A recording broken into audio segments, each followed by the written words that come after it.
নমস্কাৰ, আশা কৰোঁ আপোনালোক সকলো ভালে আছে আৰু আজি হ'ল 6 ফেব্ৰুৱাৰী। আজি যিটো এই SSC এক্সামটো, এই এক্সামটোৰ আজি যিটো কুৱেশ্যনৰ লেভেলবোৰ কেনেকুৱা হ'ল বা কি কুৱেশ্যন আহিল, আজি আমি পেপাৰখন ডিছকাছ কৰিম ধুনীয়াকৈ।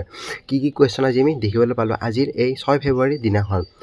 আজি যিখিনি ৰিজনিঙৰ যিখিনি প্ৰশ্ন, সেই ৰিজনিঙৰ প্ৰশ্নখিনি অকণমান মানে টাইম টেকিং, মানে অলপমান সময় অলপ বেছিকৈ লাগিছে বুলি আমি গম পাইছোঁ। কিন্তু অভাৰঅল চাবলৈ গ'লে ইয়াতে এই ৰিজনিঙৰ যিখন আছে পেপাৰখন, এই ৰিজনিং পেপাৰখন ইজি লেভেল আছে অভাৰঅল চাবলৈ গ'লে। আৰু লগতে মেথছৰ যিকেইটামান কুৱেশ্যন, সেই কুৱেশ্যন দুটামান কুৱেশ্যন অলপ কেলকুলেটিভ টাইপ, অলপ বহুত বেছি কেলকুলেশ্যন কৰি উলিয়াব লগা হৈছে দুটামান কুৱেশ্যন। লগতে এটা কুৱেশ্যন হৈছে কম্পাউণ্ড ইণ্টাৰেষ্টৰ ওপৰত আৰু এটা কুৱেশ্যন হৈছে চিম্পল ইণ্টাৰেষ্টৰ ওপৰত। যিটো কম্পাউণ্ড ইণ্টাৰেষ্টৰ ওপৰত কুৱেশ্যন আহিছে, সেই কুৱেশ্যনটো আহিছে বছৰ হিচাপত উলিয়াব দিয়া নাই, সেই কুৱেশ্যনটো উলিয়াব দিছে মাহৰ হিচাপত। আৰু লগতে এটা সৰল চিম্পল ইণ্টাৰেষ্ট আহিছে। চিম্পল ইণ্টাৰেষ্টটো সেই সহজ আছিল, কিন্তু যিটো কম্পাউণ্ড ইণ্টাৰেষ্ট আছিল, কম্পাউণ্ড ইণ্টাৰেষ্টটো অকণমান টাফ আছিল বুলি আমি গম পাইছোঁ। যিমানখিনি গম পাইছোঁ মাহৰ হিচাপত উলিয়াব দিছিল গতিকে সেইখন পেপাৰত। লগতে ডেন্সৰ ওপৰত আকৌ কুৱেশ্যন অহা দেখিবলৈ পোৱা গৈছে। পৰহি কালি আমি ডেন্সৰ ওপৰত কুৱেশ্যন দেখিছোঁ। লগতে আজিও আহিছে এটাৰ পৰা দুটা কুৱেশ্যন ডেন্সৰ ওপৰত আমি দেখিবলৈ পাইছোঁ। ক্লাছিকেল ডেন্স হওক, ফ'ক ডেন্স হওক।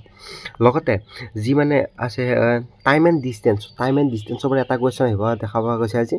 ৰেলগাড়ীৰ ওপৰত আহিছে সেই কুৱেশ্যনটো, টাইম এণ্ড ডিষ্টেঞ্চৰ। আৰু এটা কুৱেশ্যন আহিছে এভাৰেজৰ ওপৰত আৰু প্ৰফিট এণ্ড লছৰ ওপৰত আহিছে দুটা কুৱেশ্যন আজি। আৰু হিন্দী যদি আমি চাব যাওঁ, হিন্দী অভাৰঅল লেভেল চাবলৈ গ'লে হিন্দীৰ লেভেল সহজ আছিল, ইজি লেভেল আছিল। লগতে হিন্দীত আৰু এটা প্ৰশ্ন আহিছিল যে গৃহস্থীৰ বিপৰীত শব্দটো, গৃহস্থীৰ যি গৃহস্থী আছে, তো গৃহস্থীৰ বিপৰীত শব্দটো সুধিছিল। তো আমি গম পাইছোঁ হিন্দীৰ অভাৰঅল চাবলৈ গ'লে হিন্দীৰ লেভেল ইজি আছিল। লগতে আৰু এটা কুৱেশ্যন আহিছিল যে জিকেত চীন দেশত কোনবিধ ধৰ্ম প্ৰচলিত, তো সেইটো এটা কুৱেশ্যন আহিছিল। তাৰপিছত যদি আমি চাবলৈ তলফালে যিটো কাৰেণ্ট এফেয়াৰ আছে, তো কাৰেণ্ট এফেয়াৰৰ আজি 3টা কুৱেশ্যন আজি আমি দেখিবলৈ পাইছোঁ। কিন্তু কাৰেণ্ট এফেয়াৰৰ আকৌ 24ৰ বা 25ৰ এনেকুৱা একো সোধা নাই। কাৰেণ্ট এফেয়াৰ সুধিছে 2023 চনৰ। এইটো আচলতে কাৰেণ্ট এফেয়াৰ বুলি ক'ব নোৱাৰি। কাৰেণ্ট এফেয়াৰ যিটো বস্তু চলি থাকে লাষ্ট 6 মাহ 7 মাহ, তো এনেকুৱা হিচাপত ক'ব পাৰি। কিন্তু এই কাৰেণ্ট এফেয়াৰটো ইয়াতে সুধিছে 2023 চনৰ। আৰু আমি প্ৰথম পৰীক্ষাৰ দিনো পাইছিলোঁ যে 2023 চনৰ বহুত এনেকুৱা কুৱেশ্যন দিছিল। MS স্বামীনাথন কেতিয়া মৃত্যু হৈছিল, তো সেনেকুৱা আহিছিল। 2023 চন ৰিলেটেড কুৱেশ্যন বহুত আমি দেখিবলৈ পাইছিলোঁ প্ৰথম দিনাও। আৰু পিছত আৰ্টিকেলৰ দুটা কুৱেশ্যন আছে। সংবিধানৰ যি অনুচ্ছেদ আছে, সেই অনুচ্ছেদৰ দুটা কুৱেশ্যন আমি দেখিবলৈ পাইছোঁ। যিটো আমাৰ ফাণ্ডামেণ্টেল ৰাইট আছে, মৌলিক অধিকাৰ, সেই মৌলিক অধিকাৰটো কোনটো আৰ্টিকেলৰ পৰা কোনটো আৰ্টিকেললৈকে আছে, তো সেইটো এটা কুৱেশ্যন আহিছে। নেক্সট এটা কুৱেশ্যন আহিছে কুঁৱলী ক'ত উৎপন্ন হয়। পিছত আৰু এটা কুৱেশ্যন আহিছে যে বাদ্যযন্ত্ৰ, ইনষ্ট্ৰুমেণ্টৰ ওপৰত, আৰ্ট এণ্ড কালচাৰৰ ওপৰত। বাদ্যযন্ত্ৰৰ ওপৰত কি কুৱেশ্যন আহিছিলে সেইটো কুৱেশ্যন মই ভালকৈ গম পোৱা নাই, কিন্তু এটা কুৱেশ্যন ইনষ্ট্ৰুমেণ্টৰ ওপৰত আহিছিল বুলি গম পাইছোঁ। লগতে পিছত যদি আমি চাওঁ ৰিজনিঙৰ চিটিং এৰেঞ্জমেণ্টৰ ওপৰত আহিছিল দুটা কুৱেশ্যন। ডাইৰেকশ্যনৰ ওপৰত দুটা কুৱেশ্যন, ডাইচৰ ওপৰত দুটা কুৱেশ্যন, ব্লাড ৰিলেশ্যনৰ ওপৰত দুটা কুৱেশ্যন। মই যে কৈছিলোঁ মৌলিক অধিকাৰ আৰ্টিকুলতটো, তো মৌলিক অধিকাৰ ফাণ্ডামেণ্টেল ৰাইটছটো কিমান সংখ্যক আৰ্টিকুলত আছে, অনুচ্ছেদটো কিমান সংখ্যক অনুচ্ছেদত এই মৌলিক অধিকাৰখিনি আছে।